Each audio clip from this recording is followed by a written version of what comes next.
Hey everyone, it's Kobe at the Saltwater Edge here today with Frank. Today we're going to be going over what you might look for when you are fishing in a new area, be it structure, the way the current's moving, where those fish might be holding, reading water, and just general areas where you might be able to um, increase your chance of catching fish. The spots we're showing, they're all from the same place. It's a very private place. You can't trespass on it. So hopefully we're not spot burning anyone. Um, but yeah, it's got a lot of good areas that are very applicable to a lot of areas around here. So hopefully you learn something, and the next time you're a little more confident going to a new spot. All right, so dive in. Again, this is hypothetical, has never been here. I'll reiterate what Kobe said, this is completely obtainable, so we wouldn't spot burn. This is, you can't access it, but it is a good representation of most of the coastline around here. First, I would find out what the tide does here, and just because I know a flooding tide goes this way, west to east, and a dropping tide goes east to west. So if you wherever your axis is, drop in. Say got in there. All three of these little points stick out to me. However, rather than run out to wherever you see that white water and get out on those points, I would probably tuck back and fish into these points here. As a lot of the times I find fish that are pooled up here, whereas most guys tend to draw out and just try to fish out here, and you probably pick off little fish here. I end up finding larger fish pulled up here, and I believe just because it's a break in the current, if the current is going west to east, it's a little break in the current, and anything going laterally along this stretch is going to end up going right into them. Again, same with this one. I think you would pick off little fish out here, getting far out as you can in that white water. But once again, I'd probably focus on this deep bowled out part. Looks like a few good rocks here. And depending on the conditions, I'd probably throw metal lips if it was big water, heavy needlefish, bucktails, pick your poison, whatever you feel confident in, and switch through. And very similar with this next point. Rather than fish all this water here, I'd probably focus in on the bowled out parts from those rocks there. And you could always work your way out. And my hope would be that everything would end up sort of in this bowl here as the tide flood and all that filled up. Again, I think these larger fish are just going to look for breaks and tides rather than sit way out and fight the current and miss anything that passes them on the inside. And they just use any advantage point, which I think all these bowls here, which you can be for sure if you cross-reference what you're doing, say to Navionics, they look at here, but you can definitely verify if they're bowled out deeper, say it's 13 feet here, up to 6, up to 4. I feel like right on these cusp, larger fish. So if it was my choice, that's how I would approach it. So just to add on to what Frank was saying a little bit here, um, these same spots, most, especially if you've been fishing for a little bit, you identify the white water because it's disorienting a lot of bait. Fish usually feed around there. And then, like he said, the smaller fish tend to be, further out in the current. The big fish, they've gotten really smart. They don't want to waste energy in the current. They don't want to waste energy right in the water, right in the white water, getting battered around. So that they're going to stay sort of in those more pool-like zones next to those areas of structure. A lot of the time, in a lot of places I fish, if I were to go all the way, if I were to see one of those points and initially think I'm going to be able to cast a lot further if I can get out on this point, I can hit some really deep water. It may seem like you might get into bigger fish that way, but the majority of the time I find that if I see one of those points and I don't go all the way onto it and I stay shallower, a lot of those fish are holding in pretty tight. They're not in the zone where the waves are breaking because, again, they don't want to get battered around.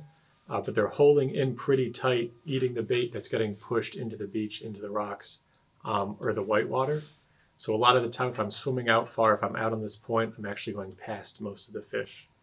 So I'm just thinking about that when I'm walking down the beach and looking at these spots. Again, similar spots, the same ones Frank just circled.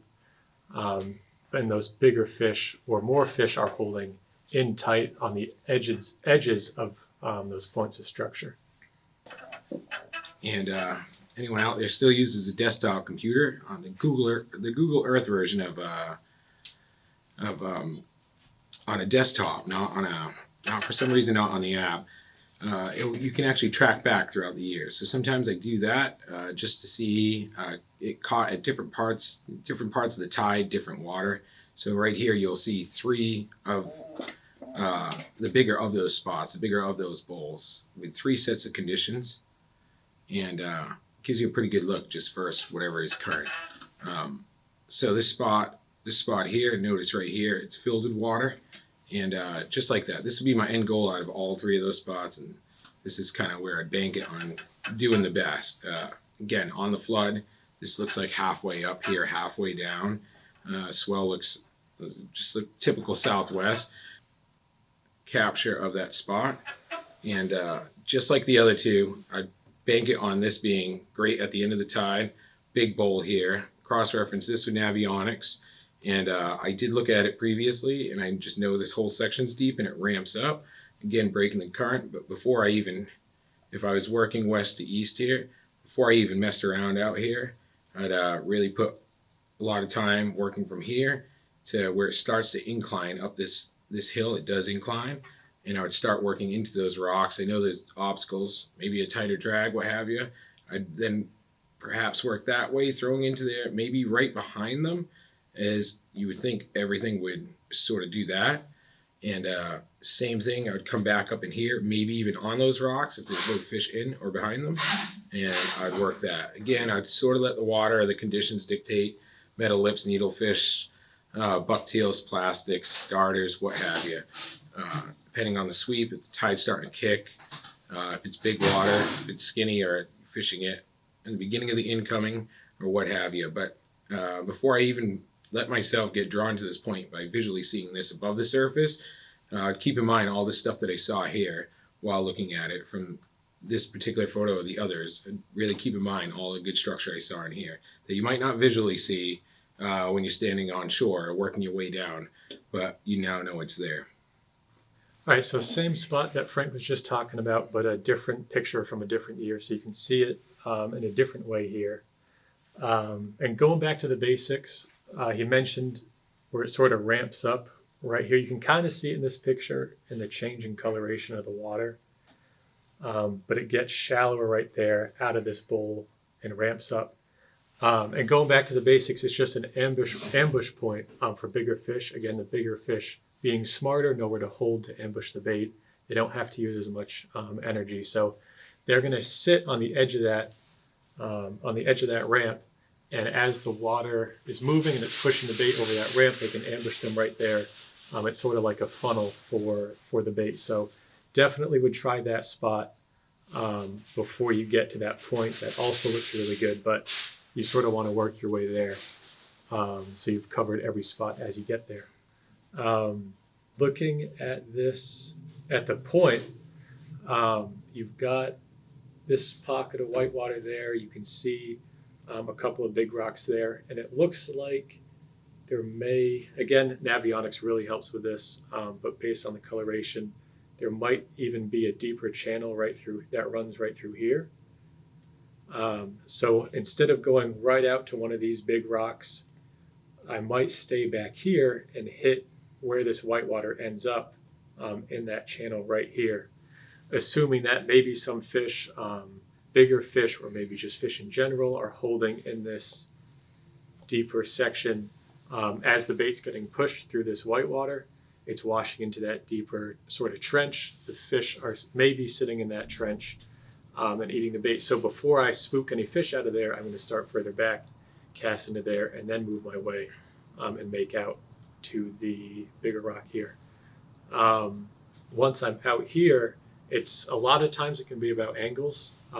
We've fished a lot of spots where if you're casting at 1 o'clock, you're catching fish. If you're casting at 11 o'clock, you might not be catching them. So Frank's always called it the sprinkler method. And you would, if I'm on this rock here, I'd cast that angle, that angle, that angle, and then that angle, and sort of work my angles. And maybe you find a spot where the fish are holding, and then you can sort of target that spot because sometimes they'll be really potted up. But I think working your way out to a rock can be really important, especially if you know that there's some deeper channels that might be running closer in through some structure like that. And continuing working west to east, this spot is on the east side. So just to give you an idea, that same south-facing side, all your southwest will go that way. And can't help but just imagine that the tide, this is right on the corner too, so your tide's going to run, looks like your incoming tide, keeping with the same theme of the other spots, is going to run that way. And this spot here really stands out. Again, you could look at something like this or a similar spot where you're trying to cover previous years, and this one just gives you great depth just because of the discoloration and coloration of it. Much of the same thing here. This is an incline right here. So I'd love to fish, if I could, any decent rock from here, throwing around this into there, maybe further cast out here, swinging in. Again, I would let the conditions in the water just dictate what I'm throwing. And I try to skip here and try to maybe get out here and do that same exact thing up into here. And this whole section looks good, so it'd be difficult not to just work it every possible way. Same thing up here, maybe over here. Maybe they're pulled up on the end of the tide a little bit, or as the tide slows down up in there. And without a doubt, just by looking at this, it'd be hard not to actually give back here a try anywhere off those rocks or off there. Again, personally, I would avoid the point here. But that would look too good not to try after seeing that. Again, you might not see this if you just dropped into this spot, even during the day, not just night. There is a bluff here, so it gives you an advantage.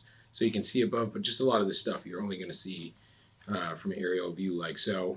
So I wouldn't be able to leave or feel content unless I was just, they're right where you think they were, but I would have to give up there a try. Again, let the conditions dictate what I'm throwing. But I'd have to imagine if you get it in front of them, you're going to do pretty well if they're in there.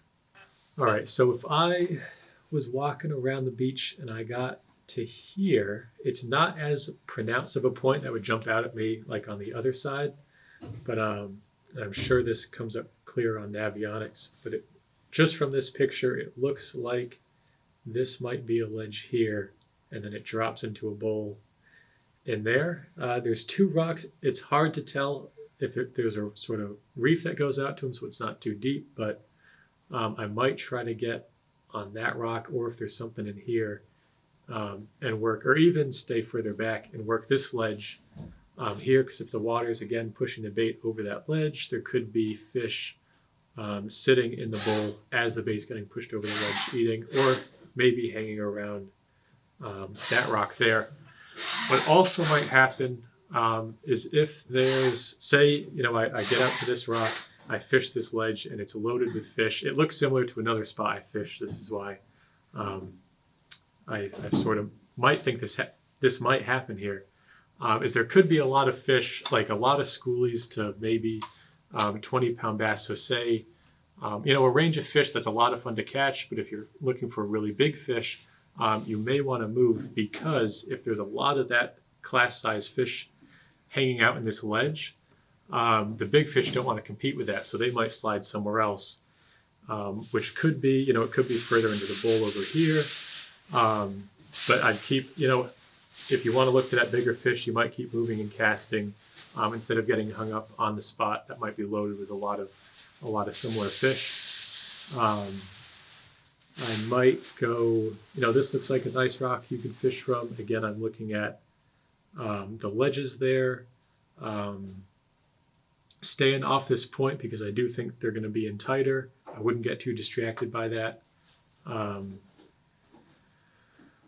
The big fish, if I'm on this lip, or if I'm on that ledge and I'm catching a lot of fish on, say, a metal lip plug, if that's all the bait that's getting pushed there, the big fish might be on something else. So if I move and I'm not catching anything and I think, there's, the big fish aren't over here, or the fish in general aren't over here, I might switch to a jig if I'm fishing this deep bowl and it's sandy, and really getting down to the bottom. Maybe they're on crabs or something else.